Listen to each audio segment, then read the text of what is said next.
En esta oportunidad vamos a escuchar pasajes de la conferencia de prensa de la Comisión Interamericana de Derechos Humanos que ha llegado a Arequipa para dar más detalles de sus informes.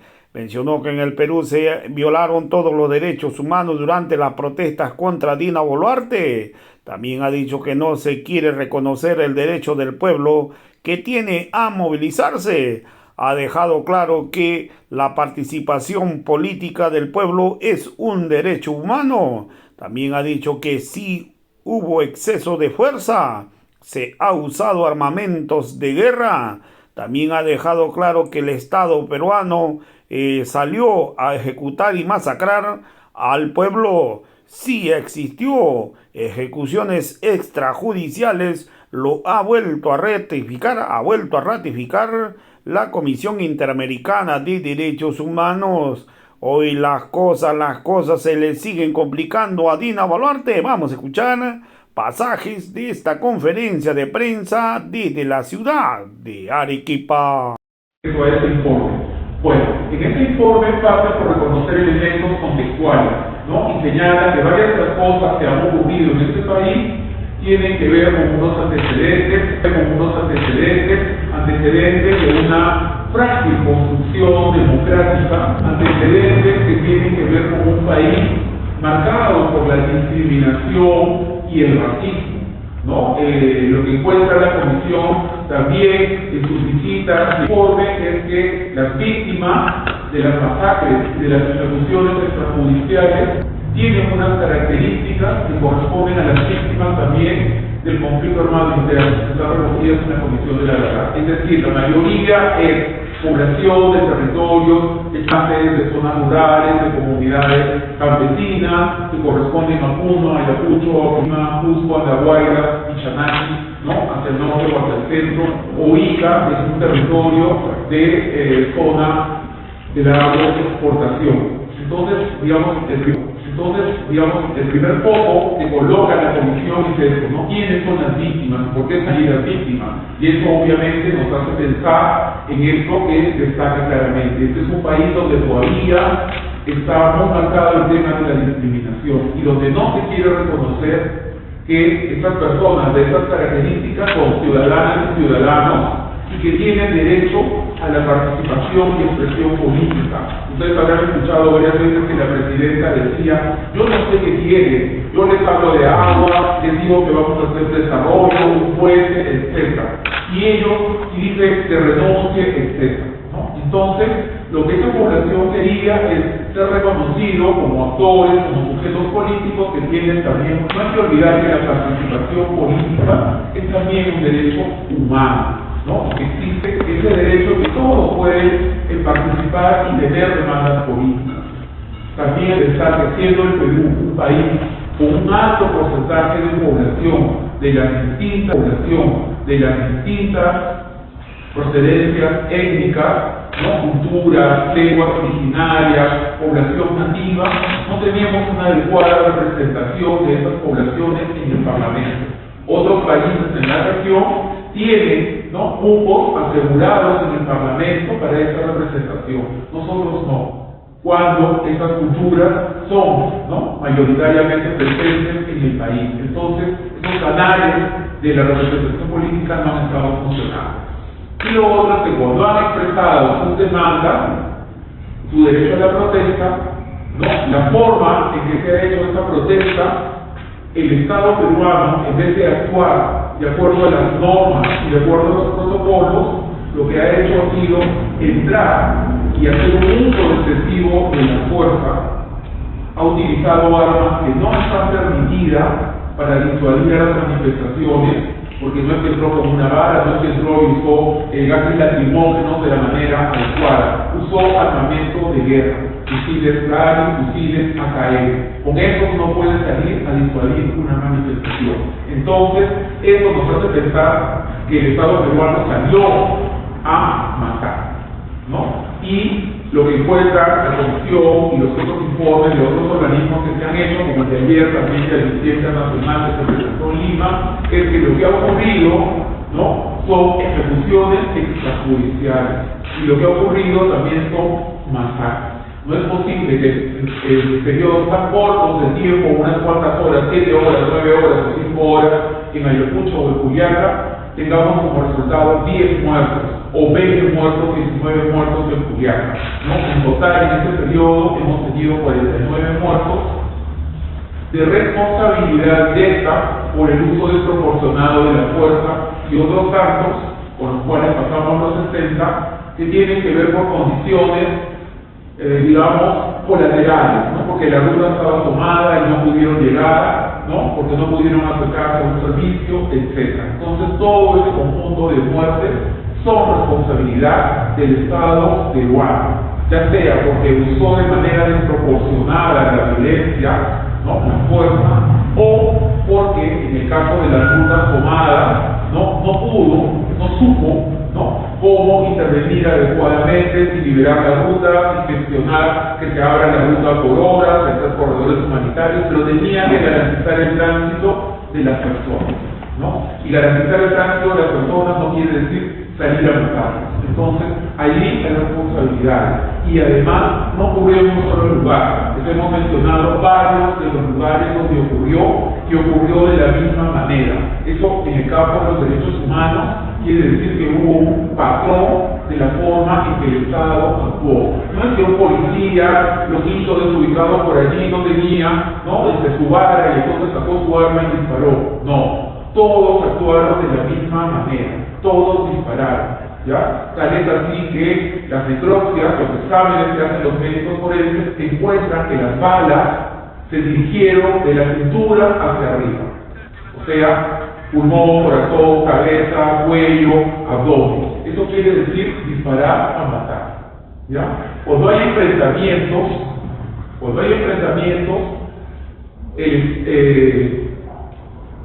la evidencia científica de todos los casos en distintos lugares se dice que cuando hay enfrentamientos por grupo cruzado de ida y vuelta, las heridas o las balas las vamos a encontrar en las extremidades.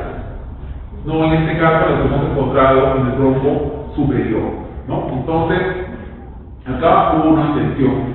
Y eso nos lleva, por eso, a plantear la necesidad de encontrar la responsabilidad directa de quienes son los ejecutores de esto, ¿no? La responsabilidad también en la cadena de mando, quienes ordenaron y de qué manera, o quienes pudieron ordenar que pare eso y no pararon, ¿no? Por eso hemos escuchado que la presidenta dice, yo tengo mando pero no comando. Ella ha pretendido decir que ella no podía ni ordenar ni parar eso, lo cual es una mentira, ¿no? Porque tiene, de acuerdo a las funciones constitucionales, ella es la jefa suprema de las Fuerzas Armadas y tiene la posibilidad de parar la actuación que estaban realizando esas Fuerzas Armadas y Fuerzas Policiales. Probablemente el primer muerto no, probablemente el segundo no, pero ya el tercero, el cuarto, el quinto, al décimo, al número 15, no podía parar, no podía decir que no sabía lo que estaba ocurriendo en Puno, en Juliaca, en Ayacucho, en Macusani en ese momento. Entonces hay una responsabilidad,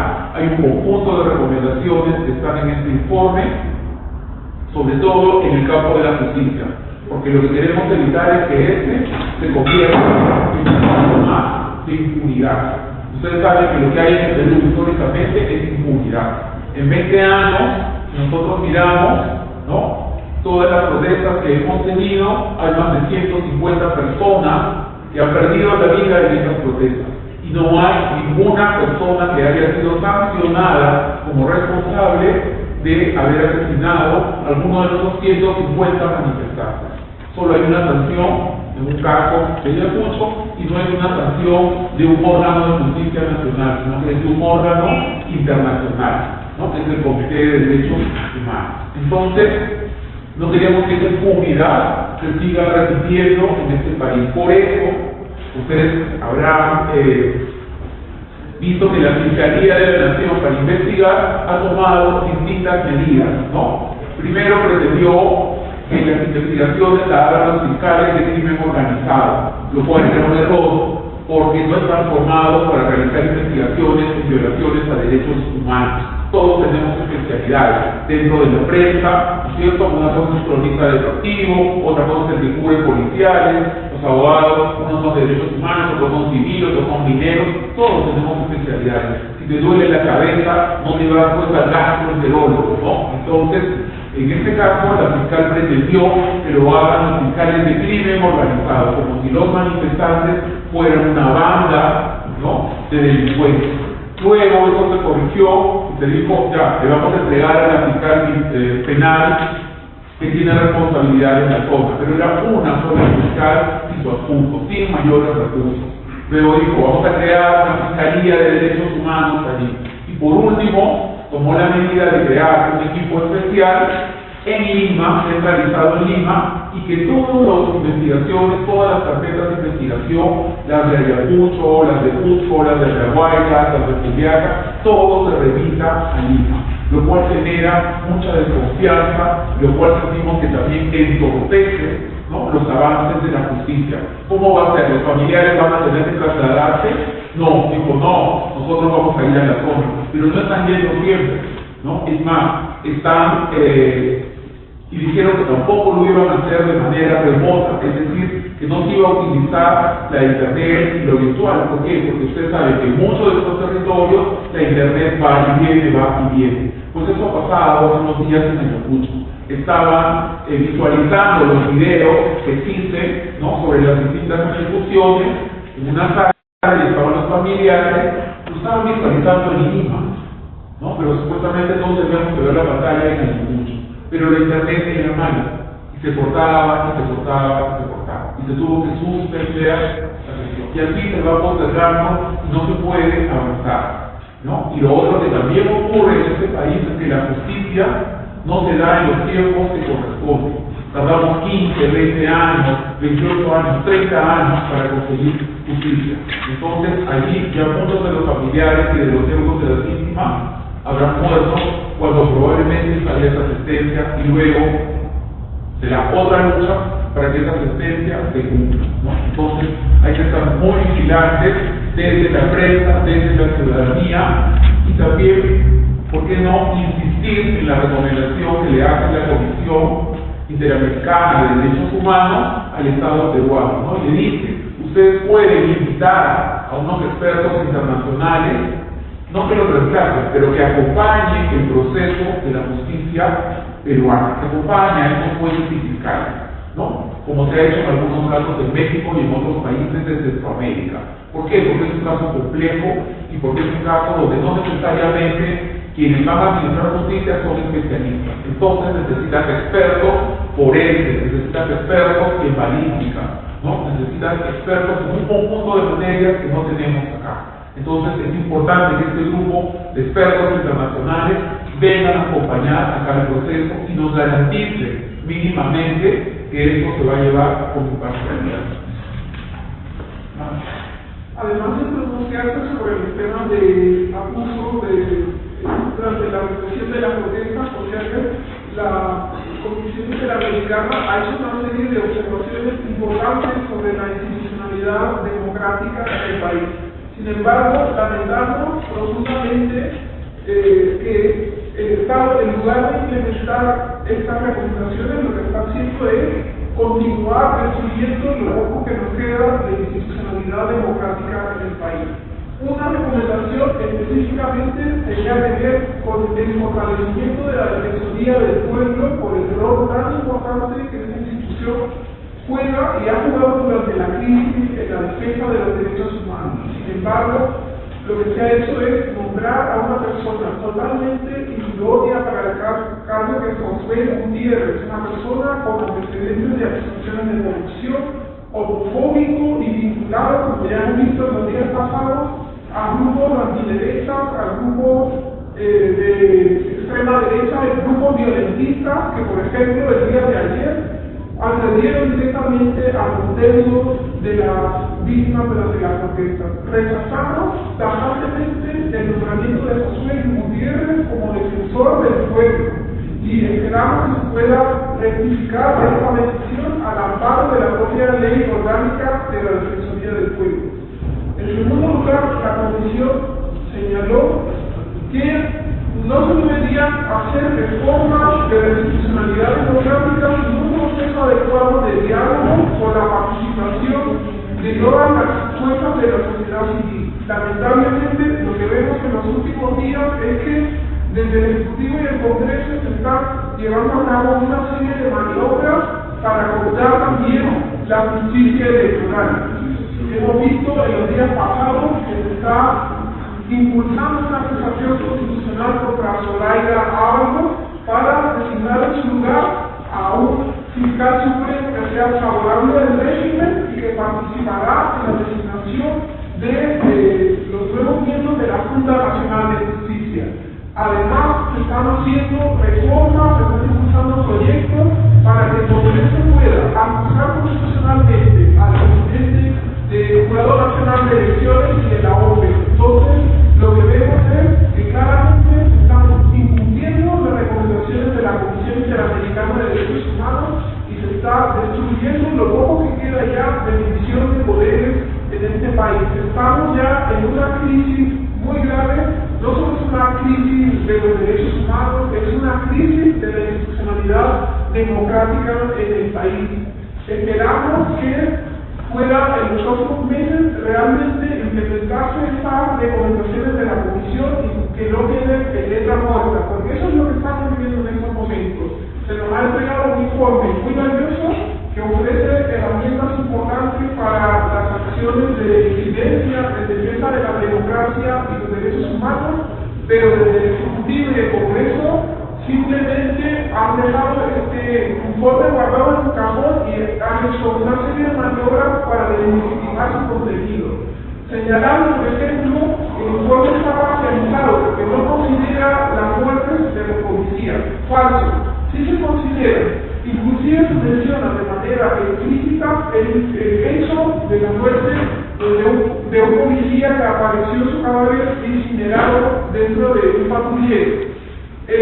Los agentes del gobierno han desinformado a la población tratando de hacernos creer que esta persona fue quemada y asesinada por los manifestantes, cuando lo que han arrojado las investigaciones es que fue una banda criminal encabezada por un ex policía quien asesinó al agente y después, ya muerto, incineró su cuerpo dentro de un patrullero. Es falso totalmente que el informe de la Comisión Interamericana no mencione las muertes de los policías ni los militares. Inclusive, durante su presencia en el Perú, la Comisión Interamericana acudió a un hospital para entrevistar a los policías heridos que estaban allí internados. Lo que quiere hacer el Estado, lo que quiere hacer el régimen es tapar el sol con un dedo, pero eso no se puede. Tenemos la confianza de que tarde o temprano el gobierno criminal pagará por las graves violaciones de derechos humanos que se han cometido.